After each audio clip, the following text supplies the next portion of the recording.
The snow fell in thick, silent clumps against the windshield of my broken-down Honda, each flake a tiny mockery of the Christmas lights that twinkled from every house on this godforsaken street. Everyone else was inside, warm, loved, wanted.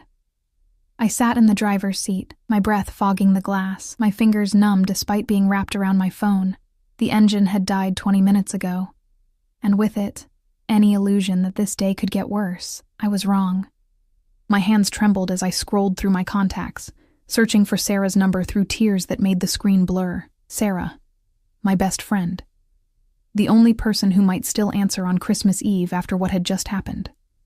After Marcus had thrown my suitcase onto the front lawn, after he'd told me to get out, after his mother had stood in the doorway with that satisfied smirk while her son informed me that our marriage was over. "You're not enough, Emma," he'd said, his voice cold as the snow now accumulating on my car. "You've never been enough. My mother was right about you from the beginning." The diamond ring I'd worn for 3 years felt like a noose around my finger. I'd ripped it off somewhere between his house and this random suburban street where my car had finally given up, just like everything else in my life. I found the contact labeled Sarah Emergency and typed with shaking fingers, "Please. I need help. Car broke down. Nowhere to go. I'm so cold." My thumb hovered over the send button.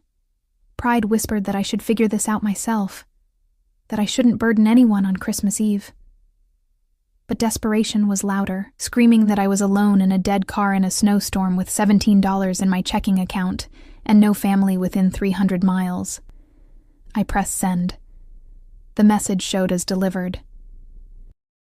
I waited, watching the screen, willing those 3 little dots to appear that would mean Sarah was typing back. Nothing. The cold was seeping through my thin coat, the only one I'd grabbed in my rushed, humiliating exit. My teeth began to chatter. 5 minutes passed. 10. The phone's battery showed 12%. Then it rang. But it wasn't Sarah's name on the screen. It was just a number, one I didn't recognize. Local area code. Maybe she was calling from someone else's phone? I answered. "Sarah? You have the wrong number." The voice that came through was male, deep, with an edge that made something in my stomach tighten.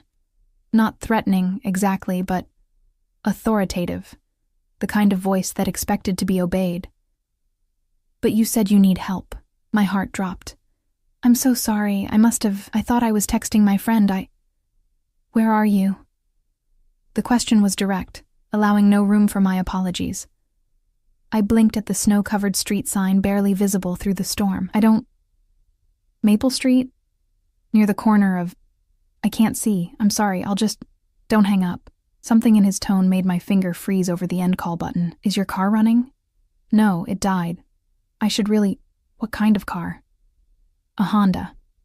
But listen, this was a mistake. I'm sorry to bother. Color?" "What?" "The color of your car."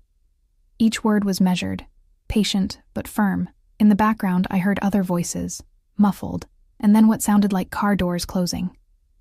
"Silver. But you don't need to..." "Stay on the line. Someone's coming." My blood ran cold for an entirely different reason. "What? No, I can't. I don't know you. I'm not..." "You texted asking for help in a snowstorm on Christmas Eve.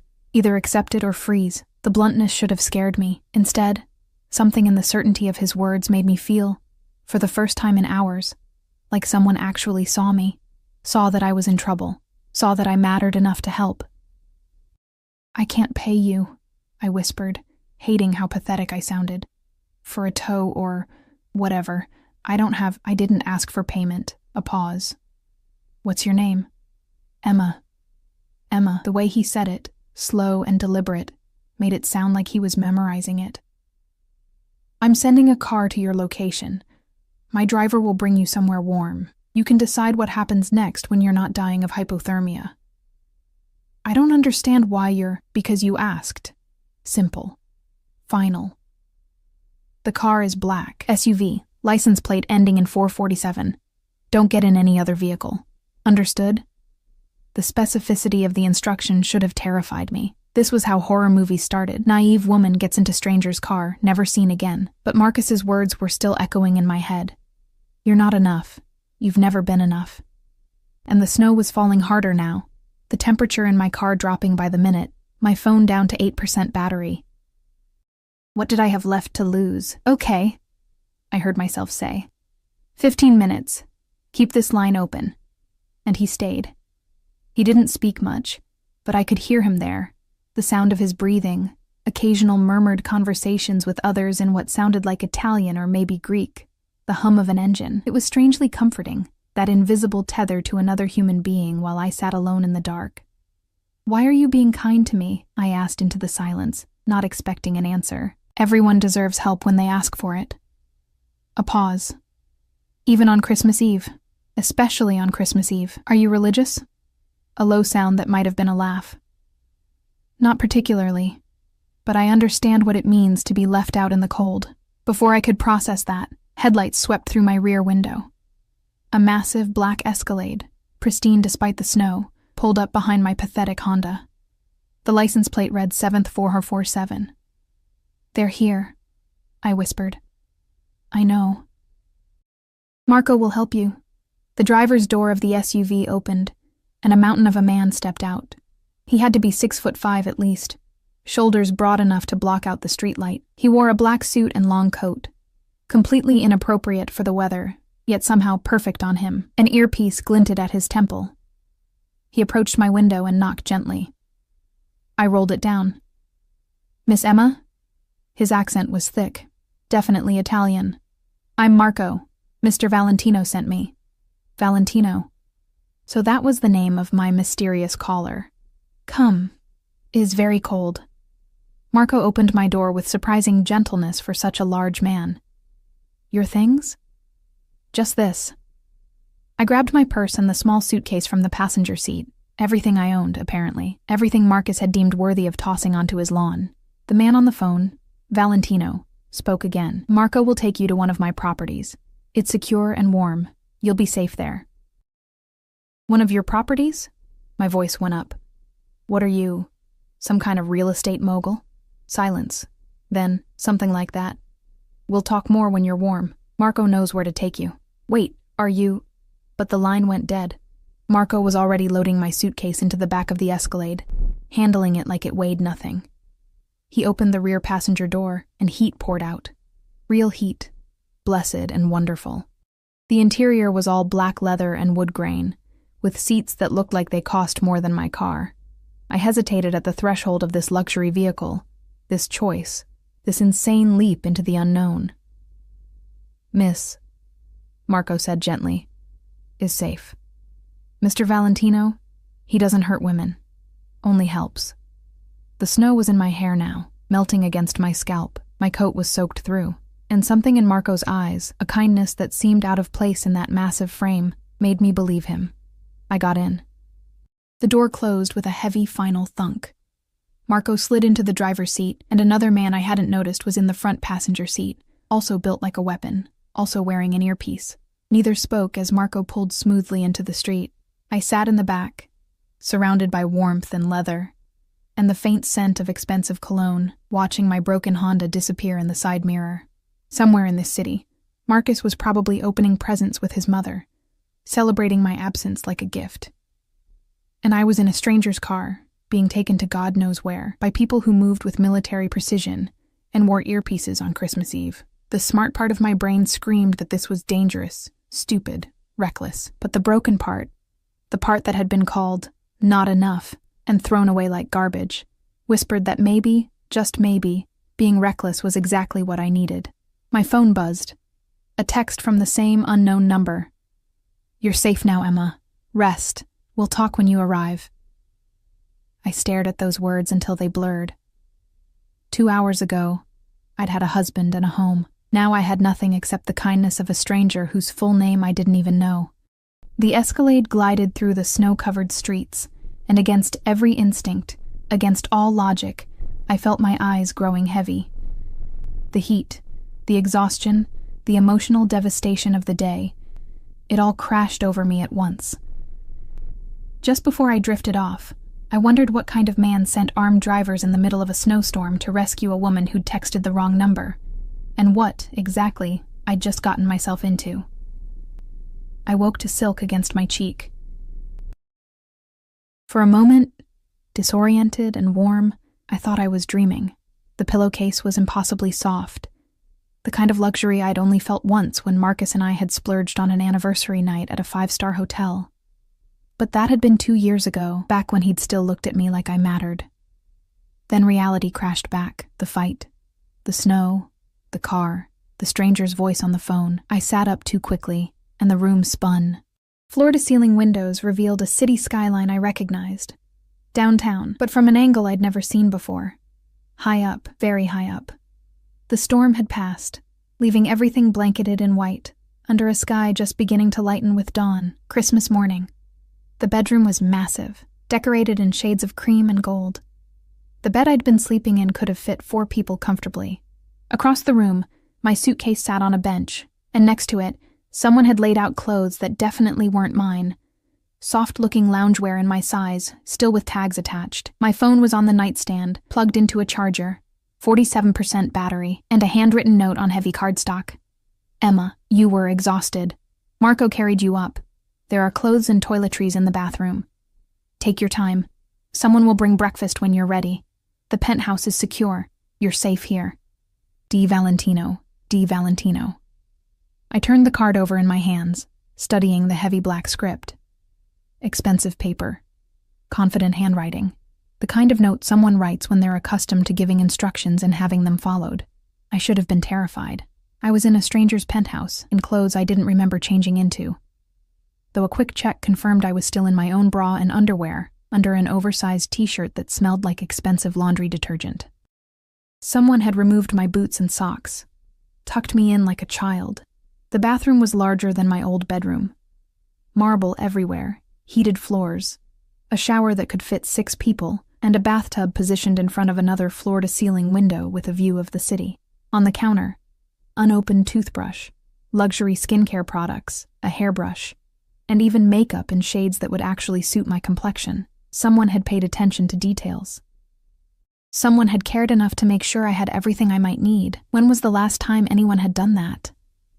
I showered, letting water hot enough to hurt pound against my shoulders, until the bathroom filled with steam, and I could finally breathe without the weight of yesterday crushing my chest. The body wash smelled like vanilla, and something else, bergamot maybe. Expensive.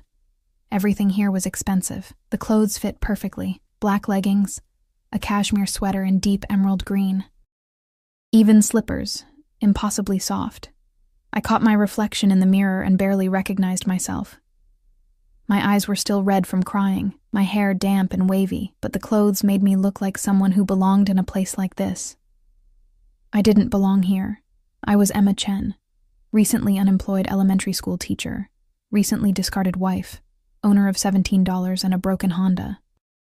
I belonged in a studio apartment with IKEA furniture, not a penthouse that probably cost more per month than I made in a year. But I was here, and I was warm.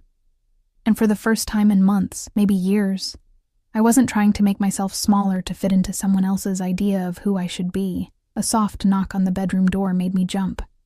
"Miss Emma?" Marco's accented voice, gentle despite his size. "You are awake? There is breakfast." I opened the door to find him standing there in a different suit, charcoal gray today, looking like he'd already been awake for hours. Behind him, a woman in her 50s with kind eyes and an efficient demeanor waited with a covered tray. "This is Rosa," Marco said. "She manages Mr. Valentino's household. She brings food." Rosa smiled warmly and said something in rapid Italian. Marco translated.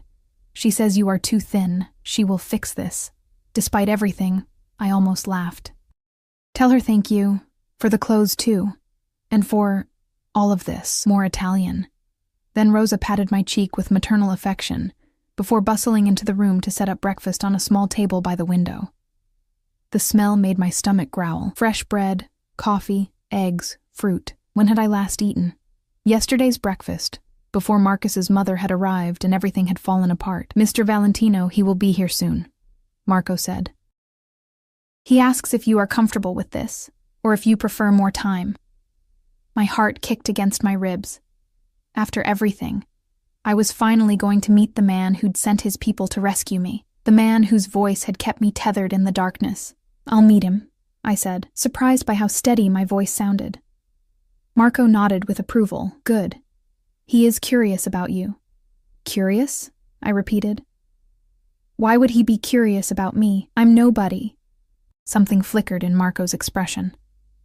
Surprise, maybe, or disapproval. You are not nobody, Miss Emma. Mr. Valentino, he does not help nobody. He helps people who deserve help. Before I could process that, he and Rosa left, closing the door with a soft click. I sat at the table, looking at the spread of food that was probably worth more than my weekly grocery budget used to be. Through the window, the city was waking up. Families were probably opening presents, making pancakes, being normal. And I was waiting to meet a man who casually owned penthouses and sent armed drivers in snowstorms. I was halfway through the best scrambled eggs I'd ever tasted when I heard voices in the other room, low, male, speaking in Italian. Then footsteps, measured and confident, approaching the bedroom. Another knock. But this time, the door opened before I could respond. He stepped into the room, and every coherent thought evaporated from my mind. D. Valentino. Dante, I would learn later, looked nothing like I'd imagined. I'd pictured someone older, maybe balding, with the soft edges of wealth and comfort. Instead, he was young, early 30s at most, with dark hair precisely cut and eyes so dark they were almost black.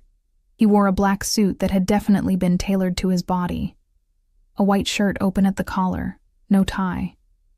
Simple. Devastating. But it wasn't his looks that made my breath catch. It was the way he carried himself. Absolute authority wrapped in perfect control. He moved like violence was always an option, but never a necessity. Like he'd never had to raise his voice to make people obey. And he was looking at me like I was the most interesting thing he'd seen in years. Emma.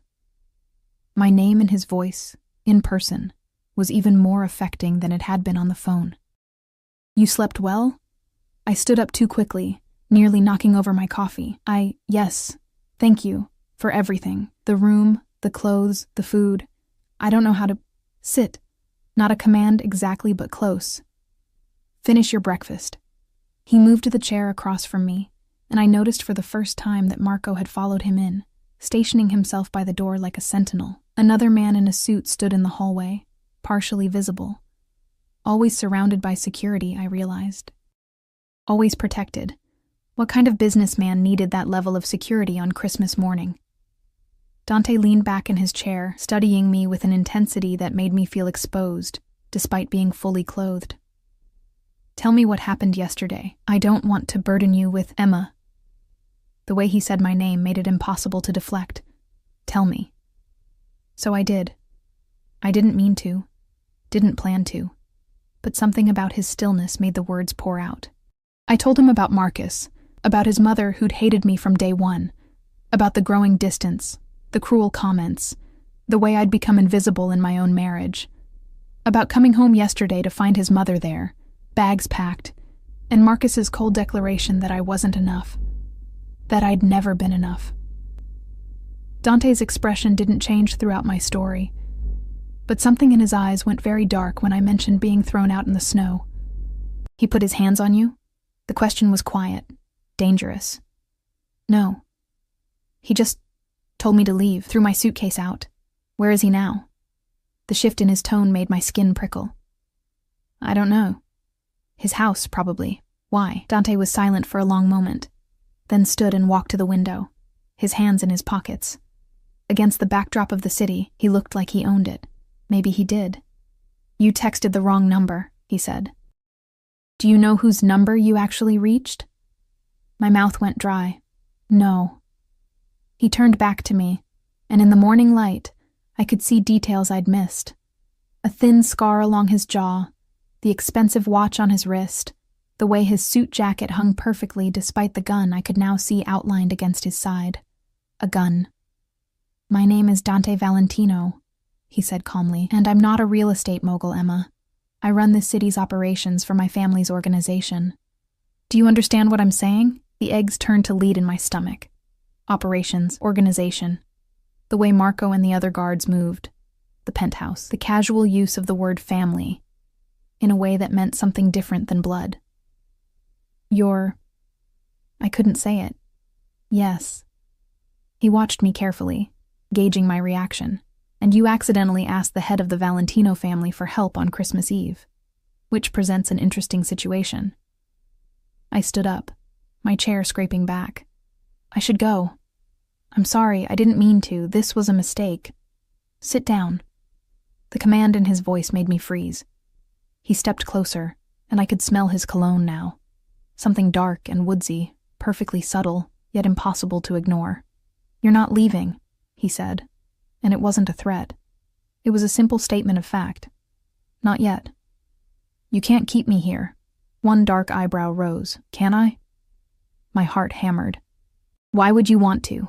He studied me for a long moment, his expression unreadable. Then, surprisingly, he smiled. A small, genuine curve of his lips that transformed his face from intimidating to absolutely devastating. Because you intrigue me, Emma Chen. You ask a stranger for help with no idea who he is. You get in his car, come to his home, and when you discover what he really does, your first instinct is still honesty, not manipulation. He moved closer, close enough that I had to tilt my head back to maintain eye contact. Do you know how rare that is in my world? I'm not rare. I'm just stupid. No. His hand came up, and I thought he might touch my face, but he stopped just short. You're brave. Braver than you know, and you deserve better than a man who throws you away like garbage. The kindness in those words, coming from a man who was clearly dangerous, made my throat tight. What do you want from me? I want you to stay here, for a few days at least, until we figure out what happens next. And if I say no?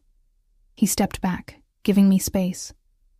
Then Marco drives you wherever you want to go. You walk away and we never speak again. His eyes locked with mine, but something tells me you have nowhere to go. No one to run to. And I'm offering you safety, Emma, time to breathe. To decide what you want your life to look like without someone telling you you're not enough. He was right. I hated that he was right. Why do you care? I whispered. For a moment, something vulnerable flickered across his face.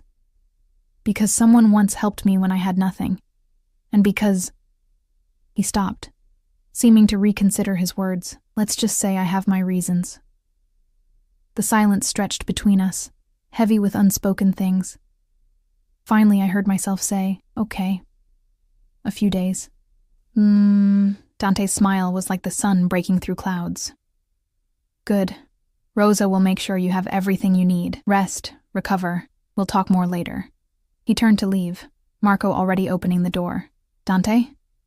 He paused, looking back. What happens after a few days? His expression was unreadable again. All business. That depends on you, Emma, and what you're willing to risk. Then he was gone, leaving me alone with the breakfast, the view, and the terrifying realization that I'd just agreed to stay in the home of a Mafia boss. A Mafia boss who looked at me like I mattered, like I was enough. The next 3 days passed in a surreal haze of luxury and carefully maintained distance. Dante was gone most of the time. Business, Marco said vaguely when I asked. But even in his absence, I felt him everywhere. In the books on the shelves chosen with obvious care, ranging from classic literature to modern thrillers. In the playlist that came through the penthouse speakers, an eclectic mix that somehow matched my taste perfectly. In the way Rosa appeared with my favorite foods, before I realized I was hungry, as if someone had been paying very close attention to what I ate and didn't eat. On the second day, I found a new laptop on the desk in the study, already set up with my name. A note in Dante's handwriting, in case you want to look for jobs or anything else. I should have been disturbed by how much he'd learned about me in such a short time. Instead, I found myself spending hours researching him. Dante Valentino, 32. Took over the family operations at 25 when his father was killed in what the news articles delicately called a business dispute. Since then, he'd consolidated power, eliminated rivals, and turned the Valentino organization into something more sophisticated. Less street violence, more legitimate business ventures with carefully hidden illegal foundations. He was feared, respected, untouchable. And he'd saved me from freezing to death in my car because I'd sent a wrong number text. On the third night, I was curled up on the massive couch in the living room, wearing another set of expensive loungewear that had appeared in my closet. When I heard the penthouse door open, my heart jumped before I could stop it. Dante walked in, and I was struck again by how he commanded space without effort. He looked tired. There were shadows under his eyes I hadn't noticed before, but he smiled when he saw me. "You're still awake." I couldn't sleep. I set down the book I'd been pretending to read. "How was business?" "Tedious." He shrugged off his suit jacket, draping it over a chair, and loosened his tie. The casual domesticity of the gesture made something flutter in my chest. But resolved. "Have you eaten?" Rosa made sure I had enough food to feed an army. "She worries." He moved to the bar cart, poured 2 glasses of wine without asking if I wanted one. When he handed me a glass, his fingers brushed mine, and I felt the contact like electricity. "She thinks you're too sad. I'm fine." "You're a terrible liar, Emma." He sat on the other end of the couch, close but not touching, and studied me over the rim of his glass. "You've cried every night since you've been here. The walls aren't as thick as you think." Heat flooded my face. "I'm sorry. I didn't mean to." "Don't apologize." His voice was gentle. "You're allowed to grieve, even for something that didn't deserve you." I took a long sip of wine to avoid responding. "It was excellent, of course. Everything here was excellent. I've been thinking," Dante said after a moment, "about your situation." "What about it?" "Your ex-husband, Marcus Chen." The way he said the name, flat and cold, made me look up sharply. He's an investment banker at Merrill Lynch. Lives in a house his mother bought him. Drives a Porsche he can't actually afford. And he's been having an affair with his colleague Jennifer Matthews for the past 8 months. The wine glass nearly slipped from my hands. "How do you—" "I make it my business to know things, Emma. Especially about people who hurt those under my protection." He watched me carefully. "Did you know about the affair?" "I suspected, but I didn't want to believe it." The admission hurt, even now. "How long have you known?" "Since the morning after you arrived." I had someone look into him. He leaned forward, elbows on his knees. The house is in his mother's name. The car is leased. His salary barely covers his lifestyle. He's drowning in debt from trying to maintain appearances. "Why are you telling me this?" "Because you blamed yourself." His eyes locked with mine. I could see it in the way you talked about him. Like somehow his cruelty was your failure. "But Emma, he's a weak man playing at being successful. And when that facade started cracking, he needed someone to blame." "You were convenient." The words should have felt like vindication. Instead, they just made me feel hollow. "It doesn't matter now. He's gone. I'm here. And in a few days, I'll need to figure out what comes next. What if you didn't have to leave?" I blinked at him. "What?" Dante set down his wine glass and turned to face me fully. "Stay. Not as a guest. As something more permanent." My heart was suddenly beating too fast. "I don't understand. I have a proposition for you." He spoke carefully, like he'd rehearsed this. "My life requires certain appearances, social events, business dinners, situations where having a partner is advantageous. You need security, stability, time to rebuild your life. We could help each other. You want me to pretend to be your girlfriend?" The words came out sharper than I intended. "I want you to be safe, protected. And yes, occasionally appear at my side when necessary." He reached out slowly, giving me time to pull away, and took my hand. His thumb brushed across my knuckles, and I shivered. "In exchange, you live here. Anything you need, it's yours. No one touches you. No one hurts you. Ever again." It sounded like a fairy tale, a dark, dangerous fairy tale. "Why would you do this?" "Because I can. Because I want to." His grip tightened slightly. "Because from the moment I heard your voice on that phone, asking for help in the snow, something in me recognized something in you. And I don't ignore those instincts, Emma. They've kept me alive this long. This is insane." "Yes. I barely know you. You'll learn." He smiled, that devastating smile that made him look younger, less dangerous. "And I'll learn you. Isn't that what people do? Normal people. Not—" I gestured vaguely at the penthouse. At him. At the impossible situation. "Not this." "You're right. Normal people let women freeze in snowstorms because it's not their problem. Normal people don't care about strangers. He stood, pulling me up with him, and suddenly we were very close. I'm not normal, Emma. I'm never going to be normal, but I keep my promises. And I'm promising you that if you stay, you'll never feel worthless again. I should have said no. Should have run. Should have recognized this for what it was. A powerful man collecting another possession, dressing up ownership in pretty words. But when he looked at me like that, like I was something precious he was afraid might disappear, I didn't see a mafia boss. I saw someone who understood loneliness, who knew what it meant to be surrounded by people and still feel utterly alone. I need time to think, I whispered. Take all the time you need. But he didn't let go of my hand. Just think here, where I know you're safe. The possessiveness in those words should have terrified me. Instead, it made me feel seen, wanted, protected in a way I'd never experienced. Okay, I heard myself say. I'll think about it. His smile was triumphant, and he lifted my hand to his lips, pressing a kiss to my knuckles that sent heat racing up my arm. Good. Now have you had dinner? Real dinner, not whatever Rosa forced on you earlier. Despite everything, I laughed. I'm not hungry. Liar.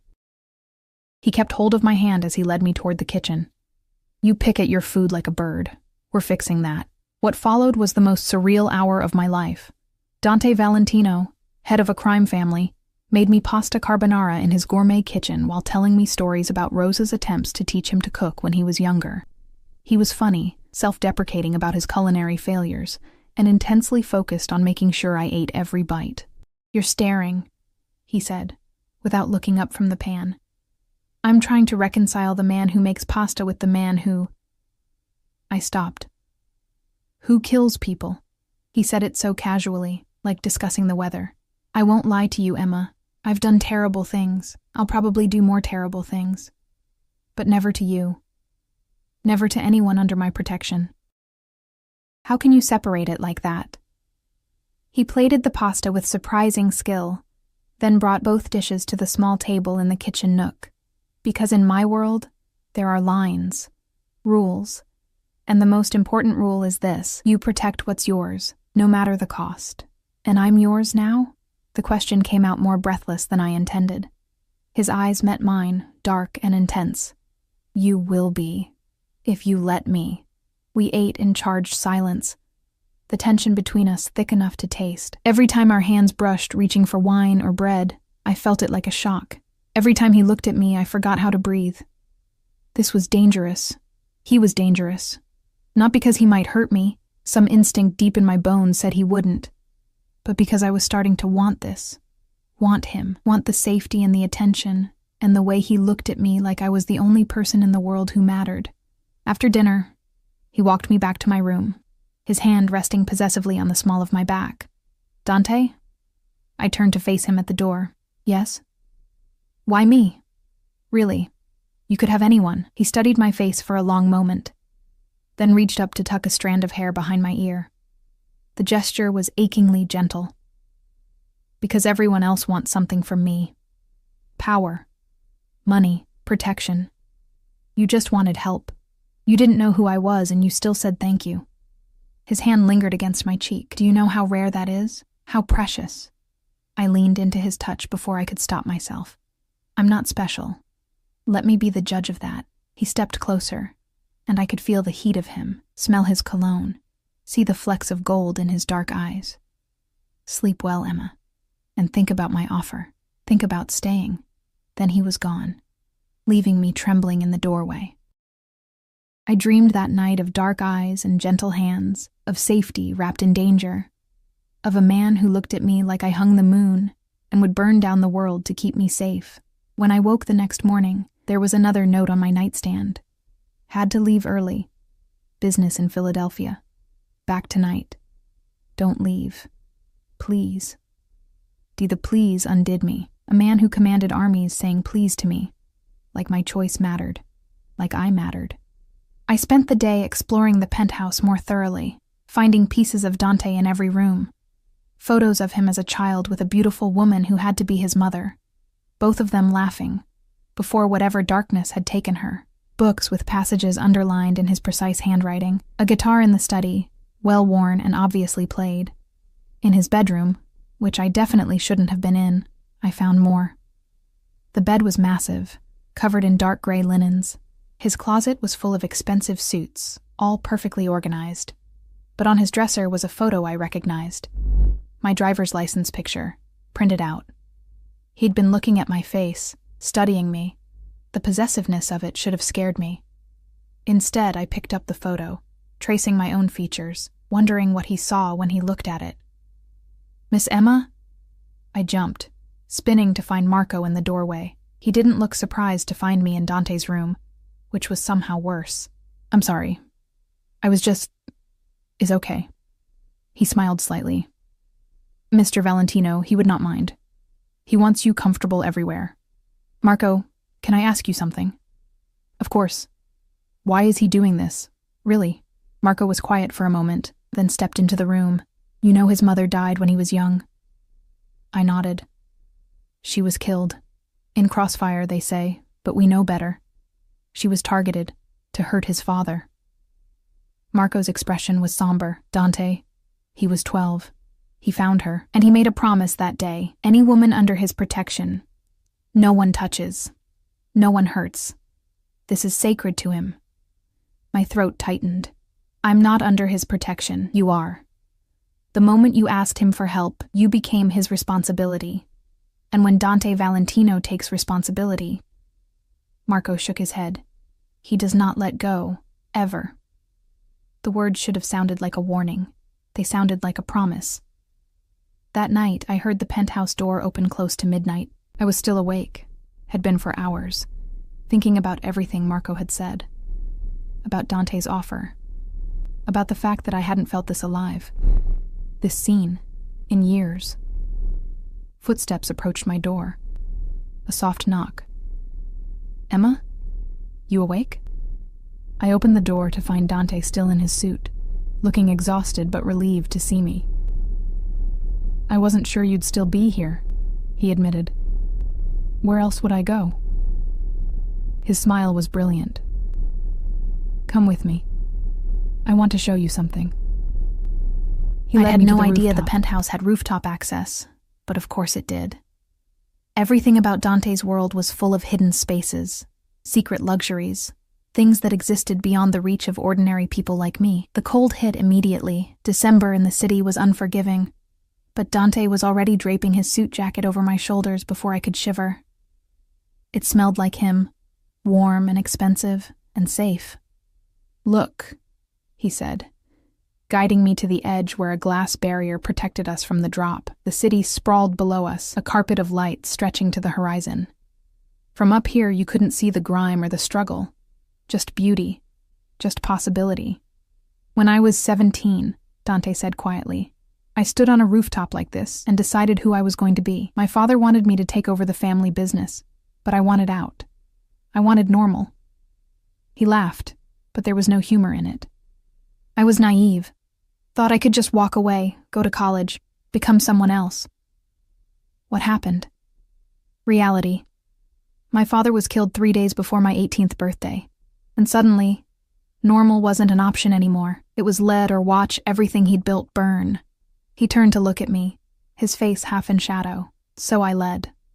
And I was good at it. Too good. And now here I am, 20 years later, standing on another rooftop, realizing I haven't made a single choice for myself in all that time.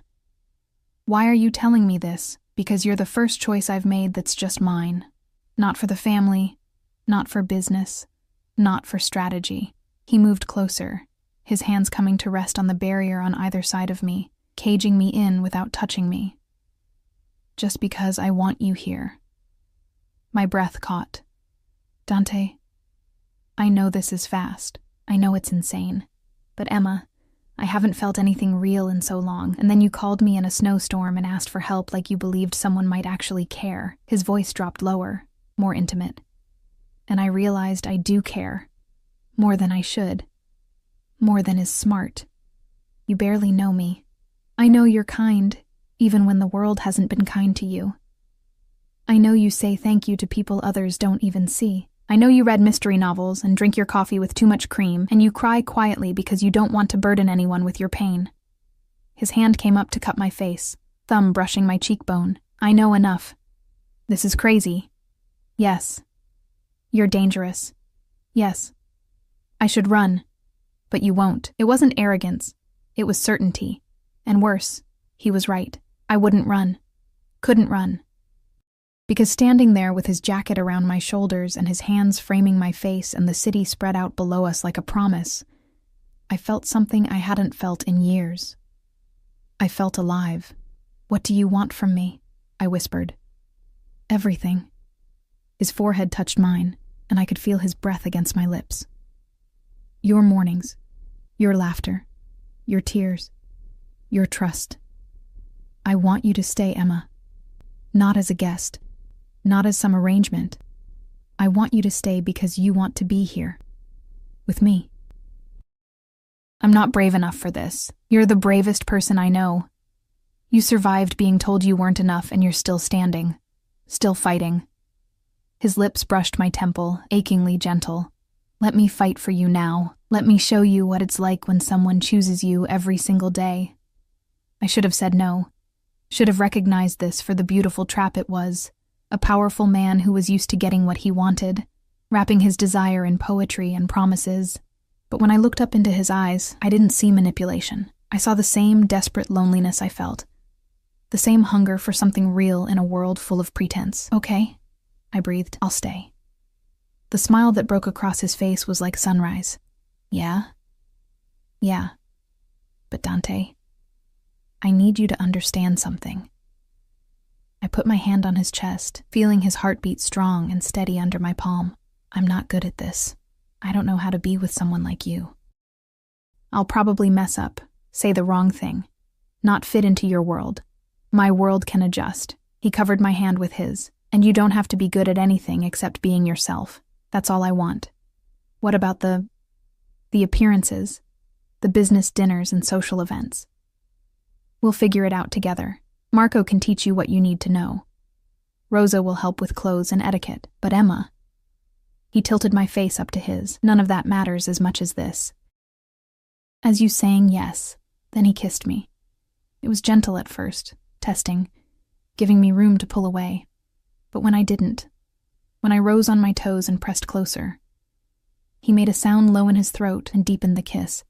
His hand slid into my hair, angling my head, and I forgot about the cold, forgot about everything except the heat of him and the way he kissed me like I was oxygen and he was drowning. When we finally broke apart, both breathing hard, he rested his forehead against mine again. Stay with me tonight, he said. Not, I just want to hold you. Want to wake up knowing you're still here. It was too fast, too intense, too everything. I nodded anyway. His bedroom was as impressive as the rest of the penthouse, but I barely noticed the details.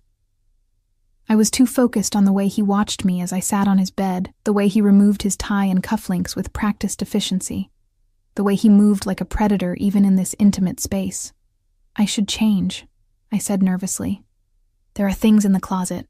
Help yourself. He disappeared into the bathroom, and I heard water running. The closet held more of the expensive loungewear that kept appearing, but also, my breath caught, lingerie. Beautiful, delicate things in my size, still with tags. Had he bought these hoping I'd stay? Or was this just how his world worked, everything prepared, everything perfect? I changed into a silk pajama set, dark green to match my eyes, and was perched on the edge of the bed when he emerged from the bathroom wearing only sleep pants, his chest bare. I'd known abstractly that he was built, but seeing him like this, the lean muscle, the few scattered scars that told stories I didn't know yet, the way he moved with unconscious grace, made my mouth go dry. Come here, he said softly, pulling back the covers. I slid in beside him, and he immediately pulled me close, my back to his chest, his arms secure around my waist. The intimacy of it made my eyes burn. When was the last time someone had just held me? When was the last time I'd felt safe enough to let my guard down, tell me something? He murmured against my hair, something you've never told anyone. Why? Because I want to know you, the real you, not the version you show the world. I was quiet for a long moment, then heard myself whisper, I wanted to be a writer when I was young, before teaching, before Marcus. I used to write stories, create whole worlds, but Marcus said it was childish, a waste of time. So I stopped. Dante's arm tightened around me. You'll write again, whatever you want. I'll make sure you have the time, the space, everything you need. You can't just fix everything with money and power. Watch me. He pressed a kiss to my shoulder. What else? What makes you happy? I don't know anymore. Then we'll figure it out together. Another kiss. This one to the nape of my neck, and I shivered. I'm going to learn everything about you, Emma. Every fear, every dream, every secret. And I'm going to make sure you never doubt your worth again. That's a big promise. I don't make promises I can't keep. I turned in his arms to face him, and in the dim light from the city filtering through the windows, his face was softer, younger. What about you? What do you want? You. This. Something that's mine. Not because I took it, but because it was freely given. His hand traced down my arm, leaving goosebumps in its wake. I've spent my whole life taking Emma, building an empire on fear and power, but you're the first thing I've wanted that I can't just claim. You have to choose me, every day. And that terrifies me. The vulnerability in his voice undid me. I'm here, aren't I? For now. But what happens when you see the rest of it? The ugly parts I can't hide forever. His jaw tensed. What happens when you realize what I really am? What are you? Dangerous. Ruthless. I've killed people, Emma. Not many. Not recently, but enough. I've made choices that keep me awake at night. I'm not a good man. Maybe not. But you saved me when you didn't have to. You've been nothing but kind to me. Gentle. I touched his face, tracing that scar along his jaw. Maybe good and bad isn't as simple as we think. He caught my hand, pressed a kiss to my palm. You're going to undo me. Is that bad? I don't know yet. But he was smiling, and he pulled me closer, tucking my head under his chin. Sleep, Emma. We have time to figure this out. I drifted off, wrapped in his arms, feeling safer than I had in years, not knowing that safety was about to shatter. I woke to chaos, shouting, breaking glass. Dante's body suddenly gone from beside me, replaced by cold sheets. My eyes snapped open to find the bedroom door open, light flooding in from the hallway, and voices raised in rapid Italian. Then Dante appeared in the doorway, and the sight of him made my blood run cold. He'd pulled on jeans and a t-shirt, but what terrified me was the gun in his hand and the expression on his face, cold, lethal. Nothing like the gentle man who'd held me last night. Stay here, he commanded. Lock the door behind me. Don't open it for anyone except Marco. What's happening? Someone tried to breach the building. They're contained, but... He stopped, his expression shifting to something I couldn't read. Emma, I need you to trust me right now. Whatever you hear, whatever happens, stay in this room. Understood? I nodded, mute with fear. He crossed to me in 2 strides, cupped my face, kissed me hard. I will keep you safe, I promise. Then he was gone, the door closing with a heavy click. I locked it with shaking hands. The sounds from beyond the door were muffled but terrifying. More shouting. A single gunshot that made me flinch and cover my mouth to keep from screaming. Then silence. Heavy and wrong. Minutes crawled by like hours. Finally, a knock. Emma, it's Marco. You can open the door. I recognized his voice and fumbled with the lock. Marco stood there with another guard, both looking grim but unharmed. Behind them, I could see people moving in the living room, cleaning something off the floor. Was that blood? Where's Dante? He's handling the situation. He wants you to stay here, but Marco hesitated. There's something you should know. The men who tried to break in, they were asking for you by name. My stomach dropped. What? We're still finding out. But Mr. Valentino is questioning one of them now. Marco's expression was apologetic. It's not something you should see, but I was already moving past him, down the hallway, following the sound of voices to a door I'd never noticed before. It was slightly ajar, and through it, I could hear Dante speaking in a tone I'd never heard from him, flat, emotionless, terrifying in its calm. "I'll ask one more time. Who sent you?" I pushed the door open. The room was some kind of office, but the furniture had been shoved aside. In the center, a man knelt on the floor, his face bloody, his hands zip-tied behind his back. Dante stood over him, gun held loosely at his side, looking at the man like he was nothing, like he was already dead. Then he saw me, and his expression transformed. First shock, then fury, then something that looked almost like shame. "Emma, get out of here." He said they were asking for me. My voice was surprisingly steady. "Why?" The man on the floor laughed, a wet, pained sound. "You really don't know, do you, sweetheart? Your husband, ex-husband, he owes a lot of people a lot of money. Gambling debts, bad investments, and when he couldn't pay, he offered something else as collateral." The room tilted. "What?" "You." The man spit blood onto the floor. "Said his pretty little wife would be worth something to the right buyer. We were just coming to collect." The world narrowed to a pinpoint. Marcus had sold me. Actually sold me like property to pay his debts. Dante moved so fast I barely saw it. His fist connected with the man's face, and the crack echoed through the room. "You came into my home, tried to take what's mine. You understand what that means, Dante?" My voice sounded distant to my own ears. "Did you know? About Marcus?" He turned to me, and I saw the truth in his eyes before he spoke. "I found out 3 hours ago. I was handling it. Handling it how? However necessary. No apology, no softening. This was the real Dante Valentino, the one who ran a criminal empire, the one who made people disappear, and I should have been horrified, should have run, should have seen this for what it was, a world of violence I didn't belong in. Instead, I looked at the man on the floor who'd come to abduct me, who worked for people who thought they could buy and sell human beings, and I felt something cold settle in my chest.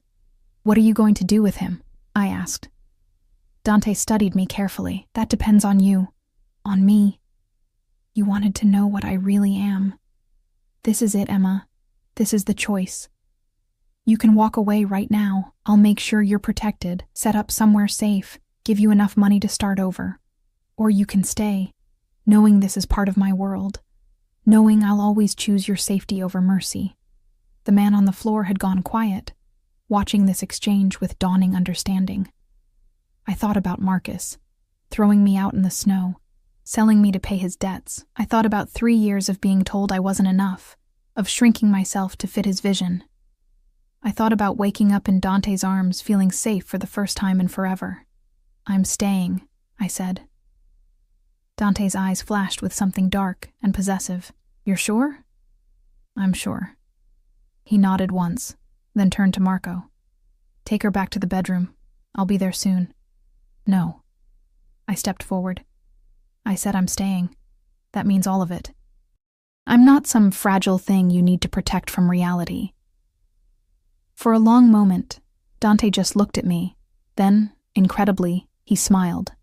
Proud and fierce and utterly devastating. "Okay, then stand over there and don't interfere." What followed was brutal and efficient. Dante extracted information about Marcus's debts, about who else might come looking, about every detail of the operation. He didn't torture exactly, just made it very clear what would happen if the man didn't cooperate, and he cooperated. When it was done, Dante made a phone call in Italian, and 2 men I'd never seen before arrived to take the prisoner away. I didn't ask where they were taking him. I didn't want to know. Finally, we were alone in the office. Dante stood there, breathing slightly heavier than normal, a spot of blood on his shirt, looking at me like he expected me to bolt. "Say something," he said quietly. "You need to change your shirt. There's blood on it." He barked out a surprised laugh. "That's what you're focused on? What do you want me to say? That I'm scared? I am. That this is insane? It is." I moved toward him, and he went very still. "But I'm also tired of being the victim in my own story, and you're offering me a chance to be something else. Someone stronger. This isn't strength, Emma. It's darkness. Maybe I need a little darkness. I stopped in front of him, close enough to touch. Maybe I'm tired of being the good girl who gets thrown away. His hands came up to frame my face, thumbs brushing my cheekbones. You're not thrown away. Not anymore. You're mine. And anyone who tries to take what's mine. His eyes went cold and hard. They learn very quickly why that's a mistake. The possessiveness should have terrified me. Instead, it made me feel powerful, wanted, chosen. What happens now? I asked. Now, I make sure Marcus Chen understands what he's lost and what it costs to put you in danger. His smile was sharp, dangerous. And you, Emma, you decide just how deep into this world you want to go. I thought about it for exactly 3 seconds. All the way, I said. I'm all in. Dante's kiss was hard, claiming, full of dark promise. And when he pulled back, his eyes were blazing. Then welcome to my world, amore mio. Let's show them what happens when someone underestimates you. The next morning, I woke alone again. But this time there was a dress laid out on the chair. Black, elegant, expensive. And a note. We have a meeting today. Dress accordingly. Marco will brief you. You're about to see exactly what you've agreed to. Drosa appeared with breakfast and an expression that was equal parts approval and concern. She chattered in Italian while helping me with my hair and makeup, transforming me into someone I barely recognized. The woman in the mirror looked sophisticated, dangerous even, in the way she held herself. Marco knocked precisely at 10. Miss Emma, are you ready? Ready for what? Mr. Valentino is addressing the family council today. He wants you there. My stomach dropped. The entire council? Marco, I don't know anything about... You know enough. His expression was kind. You know who you are to him. That's all that matters. The meeting was held in a restaurant Dante apparently owned, closed to the public, with guards at every entrance. The back room was set up like a boardroom, with a long table surrounded by men in expensive suits. They all stood when Dante entered, and I realized with a start that I was walking beside him, his hand possessive on the small of my back. Every eye in the room tracked to me. Gentlemen, Dante said, his voice carrying effortless authority. This is Emma Chen. She's under my personal protection, which means she's under the family's protection. Anyone who touches her answers to me directly. Are we clear? A murmur of assent rippled through the room. An older man at the far end, silver-haired, sharp-eyed, spoke up. With respect, Dante, bringing an outsider to a council meeting. Emma isn't an outsider. She's family. Dante's tone brooked no argument, and this meeting concerns her directly. He guided me to a chair, then remained standing. What followed was the most surreal hour of my life. Dante laid out the situation with Marcus's debts, the attempted abduction, the network of people who'd been involved. Names I didn't recognize. Amounts of money that made my head spin. Marcus Chen gambled away $300,000, Dante said. Money he didn't have, and when his creditors came calling, he offered his wife as payment. This insult, this violation, happened on our territory, which makes it our business. What do you propose? The silver-haired man asked. Total financial destruction. Dante's smile was cold. His accounts frozen, his credit destroyed, his job terminated. I've already spoken to his superiors at Merrill Lynch. By the end of the week, Marcus Chen will have nothing. Not his house, not his car, not his reputation. He'll understand what it means to lose everything. And the creditors who accepted his offer? Another man asked. Already being handled. They'll wish they'd never heard Emma's name. The casual efficiency of it made my skin prickle. This was Dante's world, where fortunes were made and destroyed with a phone call, where lives were ruined as casually as ordering coffee, and he was doing it all for me. After the meeting, as the others filed out, the silver-haired man approached us. Up close, I could see the family resemblance. He had Dante's eyes. Uncle Carlo, Dante said. This is Emma. Emma, my Uncle Carlo. He manages our legitimate operations. Carlo studied me with shrewd eyes. You've made quite an impression on my nephew. He's never brought anyone to a council meeting before. I didn't ask him to destroy someone's life for me, I said quietly. No. But you didn't ask him not to either. Carlo smiled slightly. That shows wisdom.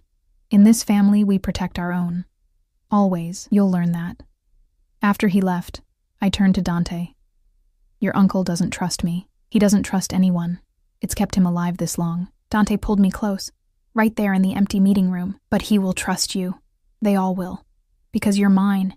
And that makes you untouchable. What if I don't want to be untouchable? What if I want to be useful? His eyebrows rose. Useful how? You said this was a partnership. That means I contribute something, right? I'm not just some trophy you parade around. I took a breath. I was a teacher. I'm good with people, good at reading them, good at making connections. Use that. Dante looked at me for a long moment, then smiled, genuine and warm. You never stop surprising me. All right. We have a charity gala next week. Legitimate donors, politicians, people who need to believe we're respectable. You'll come with me. Help me navigate the social waters. I can do that. I know you can. He kissed my forehead. But first, we deal with your ex-husband. 3 days later, I stood in front of Marcus's house. His mother's house, I corrected myself, with Dante beside me and Marco waiting in the car. The for sale sign on the lawn was new.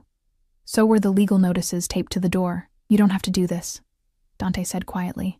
I can handle this without you. I need to see him. Need him to see me. I straightened my shoulders. I need him to know I'm not the woman he threw away anymore. Dante nodded and rang the doorbell.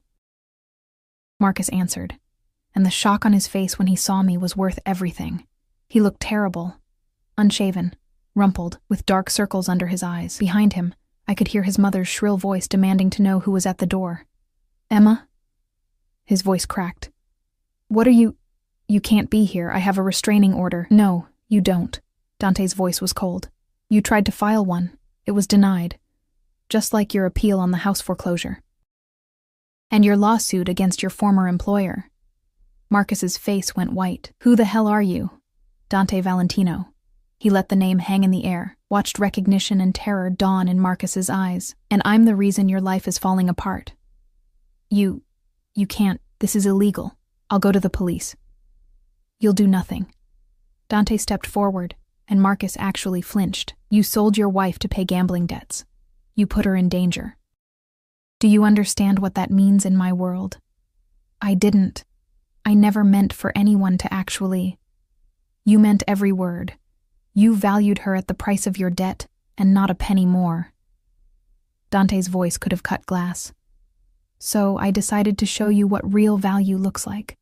Emma is worth more than you'll earn in your entire pathetic life.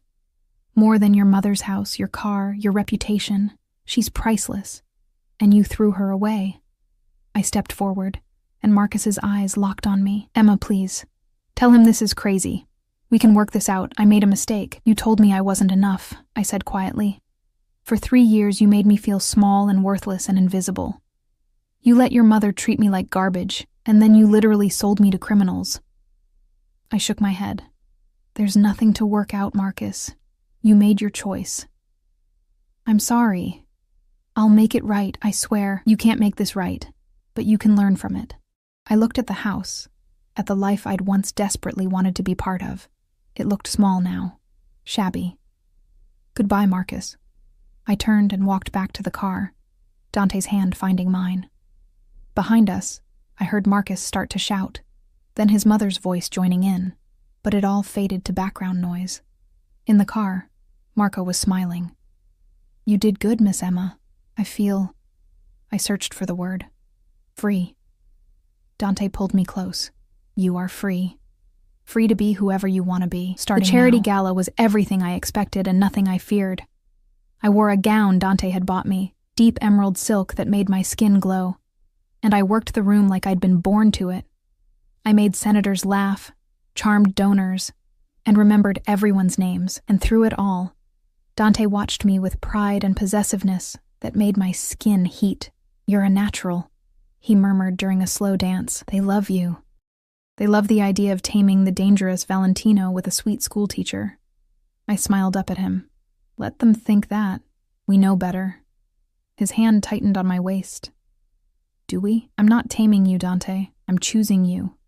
Every dangerous, complicated, beautiful part of you. I leaned closer.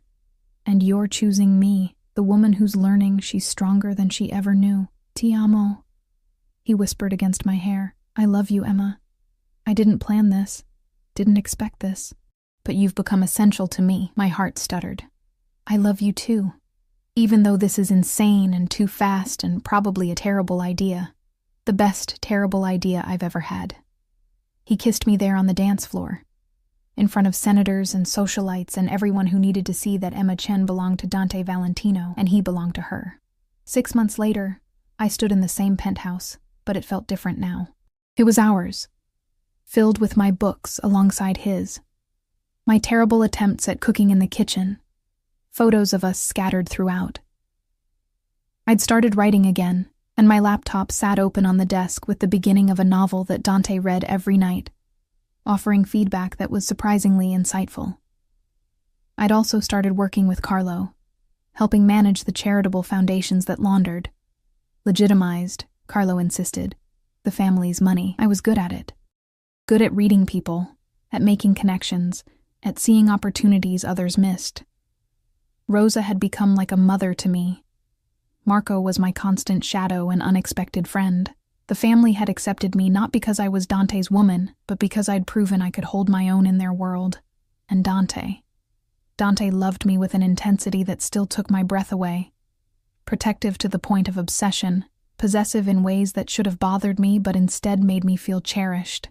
He knew every inch of my body, every corner of my heart, every dream I'd ever had. Thinking hard? His voice came from the doorway. I turned to find him watching me, still in his suit from whatever meeting he'd been in. Thinking about Christmas Eve, a year ago. When you texted the wrong number, he crossed to me, pulling me into his arms. Best wrong number in history. I was so scared, so lost. And now? I looked up at him. This dangerous, complicated man who'd saved me, and claimed me and loved me. Now I'm home. His kiss was deep and thorough, full of promise. When he pulled back, there was something in his eyes I'd learned to recognize. Mischief mixed with intensity. I have something for you. He pulled a small box from his pocket. My breath caught. Dante, it's not what you think. Well, not exactly. He opened it to reveal a key. This is the key to a bookstore downtown. Small place. Lots of potential. I bought it. For you. What? Why would you? Because you mentioned once that you'd always wanted to own a bookstore. Somewhere quiet and full of stories. Somewhere that was just yours. He pressed the key into my hand. It's yours now. Do whatever you want with it. Run it, renovate it, burn it down and start over. Your choice. Tears blurred my vision. You remembered that? I remember everything you tell me. His thumb brushed away my tears. You've given me so much, Emma. You've made my life mean something beyond power and territory. Let me give you dreams back. I kissed him with everything I had, pouring a year's worth of love and gratitude and joy into it. When we finally broke apart, I was laughing and crying at once. There's one more thing, he said. Open the box fully. Beneath the key, nestled in velvet, was a ring. Not flashy or ostentatious, but perfect. An emerald surrounded by diamonds, elegant and timeless. I know we've done everything backward, Dante said. Lived together before dating, said I love you before I knew your middle name. But I want to do this right. Emma Chen, will you marry me? Will you be my wife, my partner, my home? The word yes was on my lips before he finished asking. Yes, 1,000 times yes. He slid the ring onto my finger, perfect fit, of course, and kissed me until the city lights blurred outside the windows and nothing existed except us. Later, wrapped in his arms in our bed, I thought about the woman I'd been a year ago. Broken down in a snowstorm, texting a stranger for help, believing she wasn't enough. That woman was gone. In her place was someone stronger, braver, loved beyond measure. What are you thinking? Dante murmured sleepily. That wrong numbers sometimes lead to exactly where you're supposed to be. His arms tightened around me. Always, amore mio, always. And as I drifted off to sleep, safe and warm and chosen, I knew that some mistakes were actually the best decisions you never meant to make. Christmas morning would come tomorrow, but I already had everything I needed. I had love. I had purpose. I had a man who looked at me like I hung the moon and would burn down the world to keep me safe. And most importantly, I had myself back. Stronger, fiercer, and finally enough. Just as I was. Just as I'd always been.